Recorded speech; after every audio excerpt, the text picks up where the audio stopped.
adopsi loh. Kalau kayak aku abang-abangku memang kadang-kadang segan aku menjelaskan mengenai hukum Taurat seperti tadi itu karena kadang-kadang dari kita juga ada menyerang gitu loh, makanya aku sangat hati-hati menjelaskan mengenai Taurat ini. Langsung nanti dibilang, oh berarti maksudmu Nabi Musa itu menyembah iblis dong. Ah ini kan langsung ada kayak gitu nyerang. Aku udah pernah gitu diserang. Itu. Iya. Tapi Mereka saya menggiring, ya. Mereka itu menggiring kita supaya semua apa yang tercantum di Taurat itu harus kita ikuti. Sedangkan kita jadi manusia baru, kayak mana kita mengikuti? Ya, di begitu. situ ada yang seperti katakan hal-hal yang tidak baik harus kita ikuti. Mereka tidak mengerti bahwa sana itu akan menghancurkan kehidupan kita pribadi pas surgadi kan. Nah, makanya Yesus itulah hal kebenaran. Kita jelaskan Betul. pun kayak tadi ngeyel bukan luar biasa banget.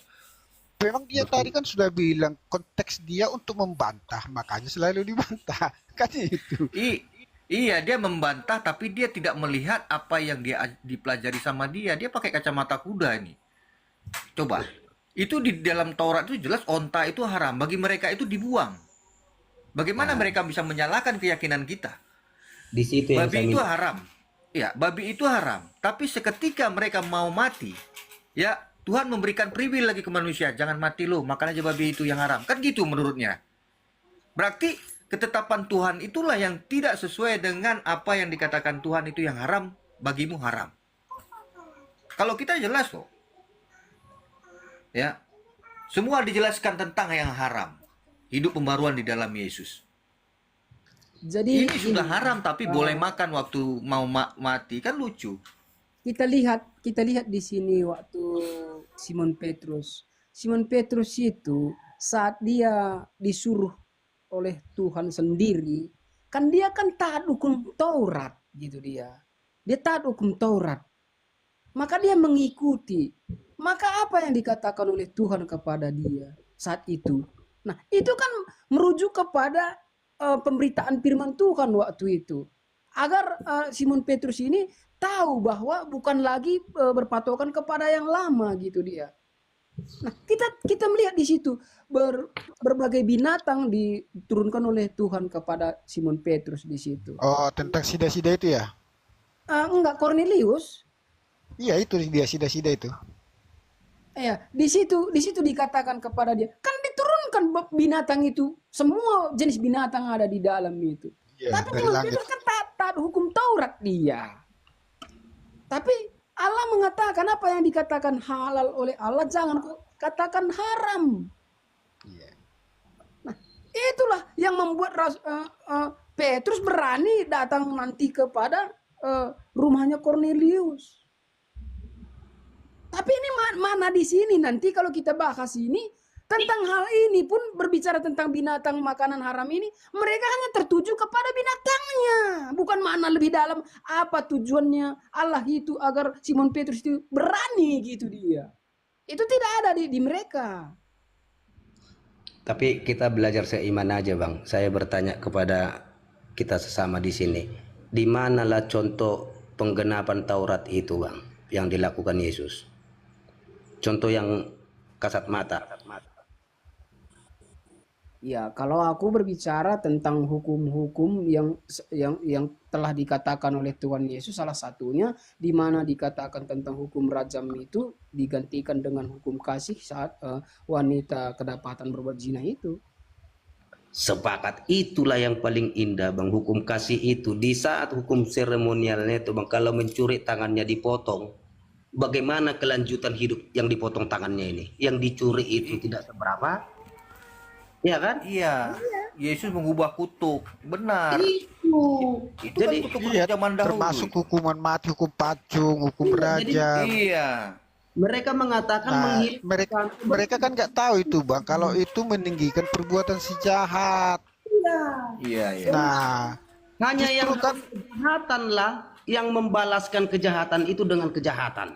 nah orang itu kan nggak tahu justru Yesus itu melepaskan kita dari kuasa si jahat supaya kita tidak berada lagi di dalam maut. Nah itu yang mereka tidak pahami. Dan untuk saudara Kristen PB 1 yang kita bernarasi indah ini, Bang. Ada dari saudara kita yang coba mempertentangkan itu. Menurut saya kan ini cuma pendapat saya aja. Dia tahu abang sistem permainan catur bang. Di saat dia merasa susah melawan kita berbenturan langsung, dia akan menggandeng siapa yang lebih sering cenderung frontal ke kita. Benar enggak? Itu yang terjadi.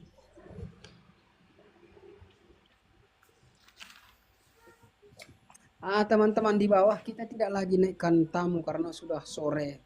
Mungkin ini kita membahas tentang apa untuk saling menguatkan saja nih. Jadi gini teman-teman, berbicara tentang hal dalam Alkitab. Alkitab jauh sekali beda dengan kitab-kitab yang lain gitu dia.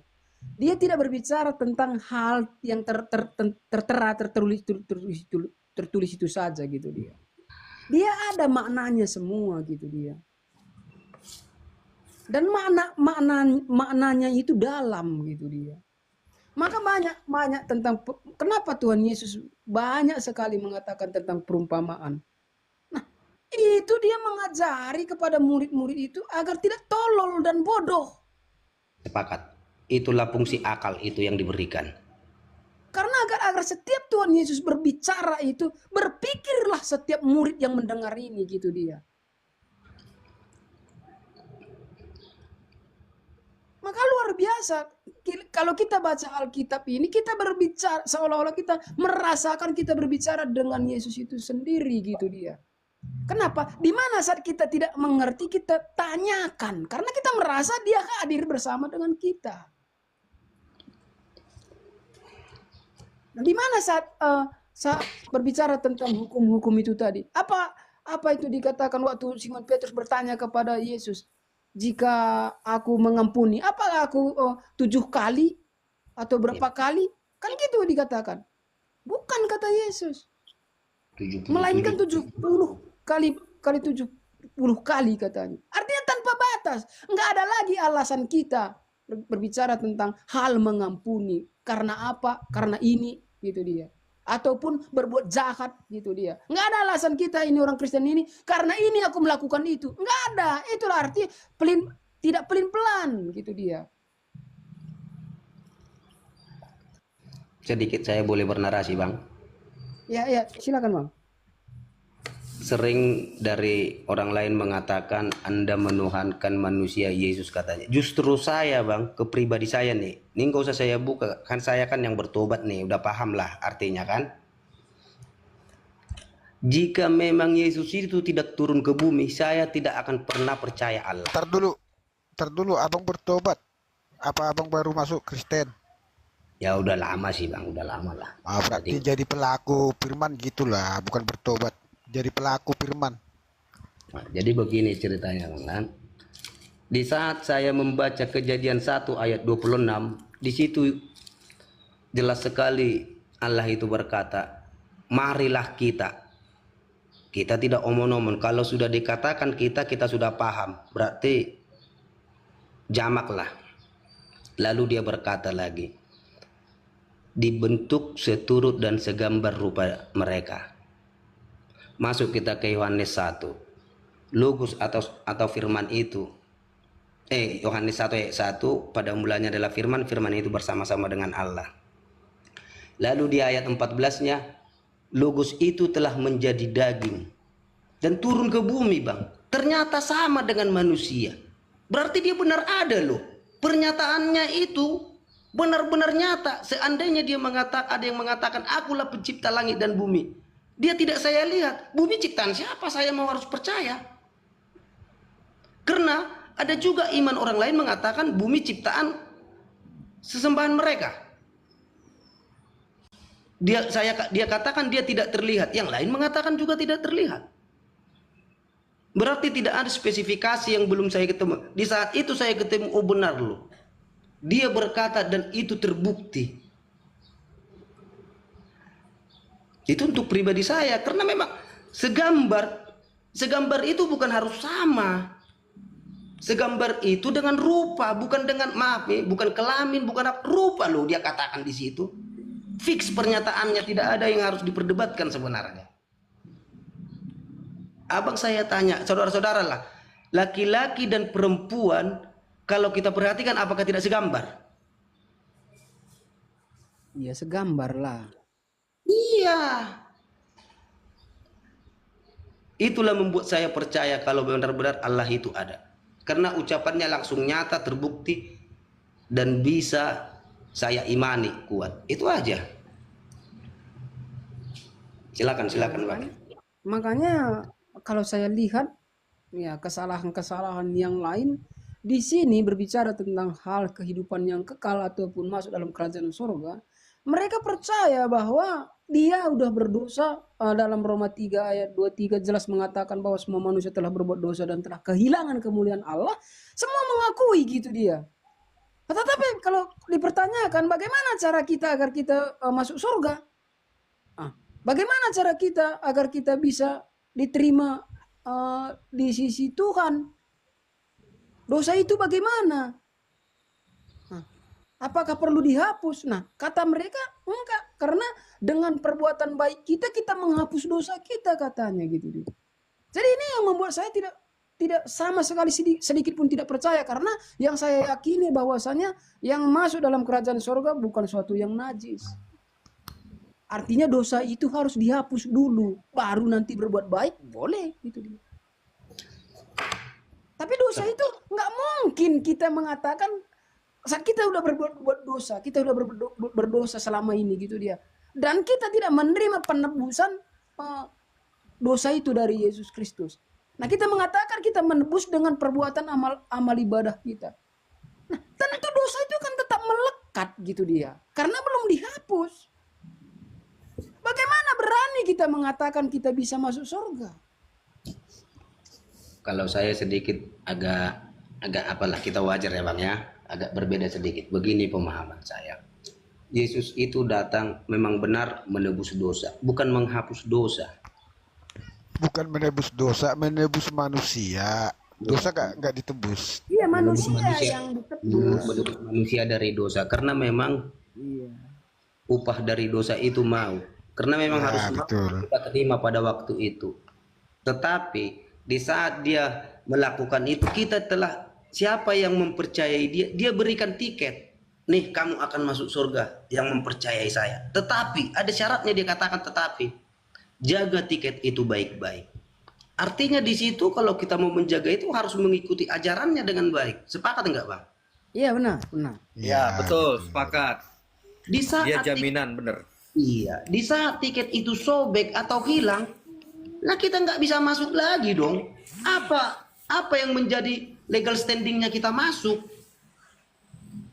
Iya. Yohanes 14 itu ya. Iya. Ini jelas. Akulah jalan kebenaran dan hidup.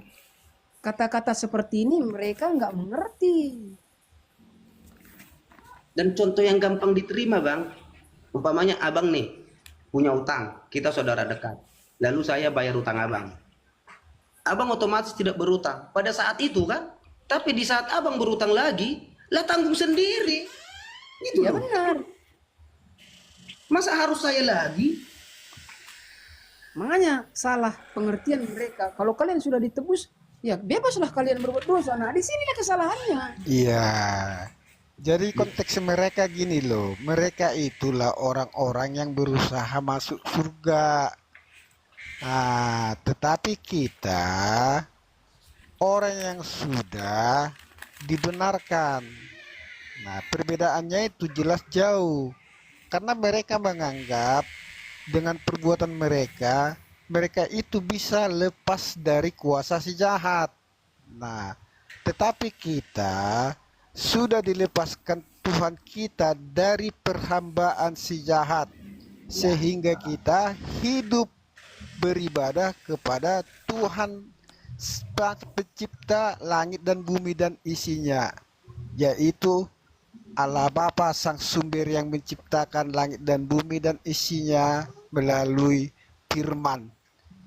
Nah, itulah yang mereka tidak pahami dengan teliti. Kita akan dilepaskan dari kuasa si jahat.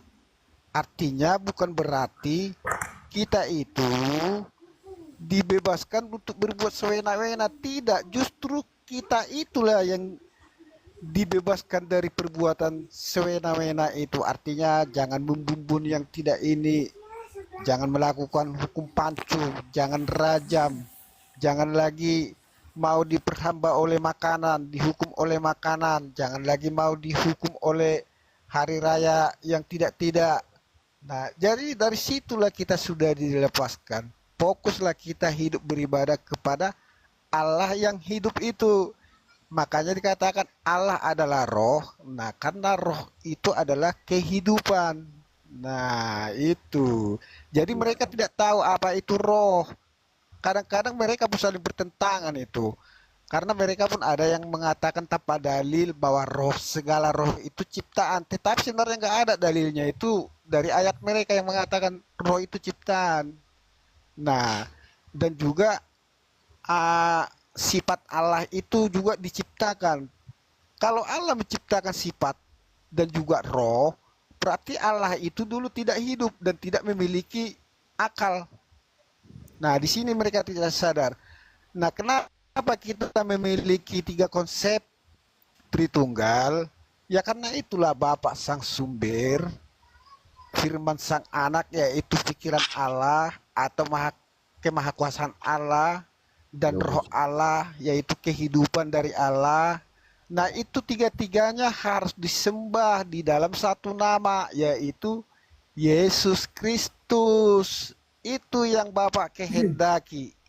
Amin. Nah, itulah yang mereka tidak paham. Ya, Jadi ya, mereka ya. itu menyembah Allah yang tidak hidup dan juga tidak punya pikiran.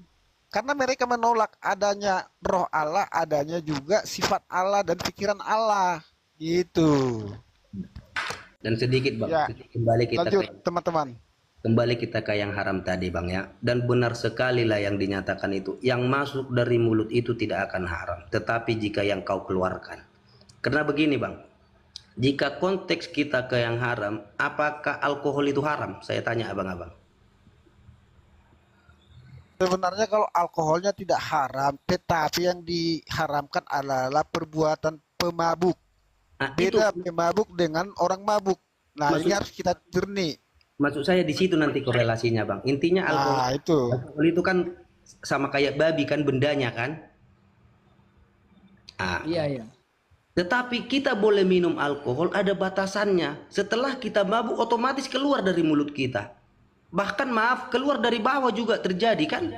Iya, artinya kesadaran kita pun hilang.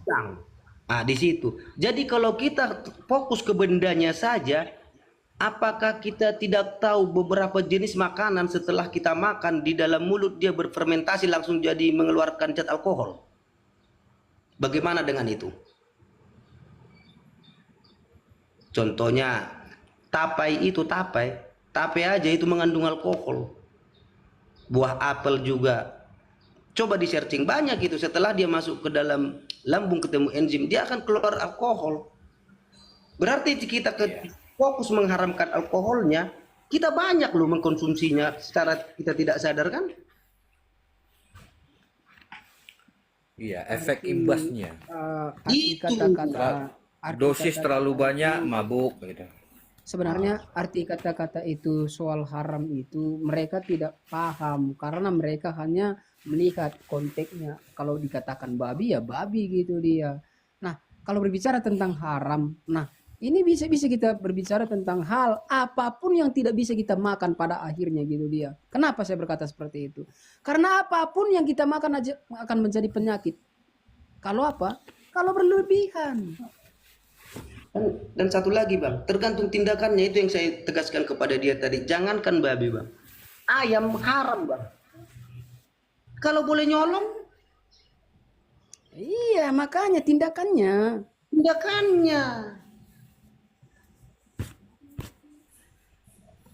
Makanya di sini hal makanan itu dalam Alkitab kan juga jelas mengatakan, ada ayat mengatakan bahwa kalau orang memakan ya biarkan mereka memakan. Kalau kamu mau makan silakan kau makan. Tapi jangan menyalahkan orang yang memakan, jangan juga menyalahkan orang yang tidak makan. ya memang kita Betul. emang kita kan Bang tujuannya di Kejadian 1 ayat 26 sampai 28. Karena memang tujuan kita diciptakan ke bumi ini adalah untuk menguasai ciptaannya. Iya benar. Iya, Tapi betul. kita dikasih akal. Lah kalau sampai sekarang kita haram makan babi lah, sia-sia ciptaannya. Jadi artinya kita ini dijadikan Tuhan itu menjadi Tuhannya para ciptaan seperti hewan. Karena kita ini diharuskan Tuhan untuk memelihara hewan itu dan juga tumbuh-tumbuhan dan selainnya. Nah, itu mereka tidak pahami. Yang penting kebebasan itu seringkali jangan di sini- bablas.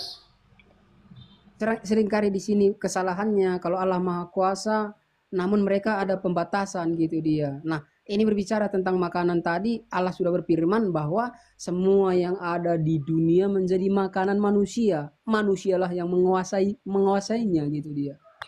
Nah, justru itu Nah, Bang itu Jo. maksud saya. Ayat yang bunyinya kayak gini tuh Allah tidak diperanakkan dan tidak beranak dan juga tidak dikawinkan. Itu sebenarnya sudah pembatasan mereka itu terhadap Allah yang Maha Kuasa. Ya? Iya. Berarti mereka sudah membatasi. membatasi kuasa Allah itu. Berarti Allah itu harus seperti manusia dulu bersetubuh, harus punya anak. Nah, Kayak itulah jelas pembatasan itu. kita Jadi baca mereka kan sudah merendahkan kuasa Allah itu. Oke, lanjut Bang. kita baca komennya si Padet. Karena lebih besar mudaratnya daripada manfaatnya.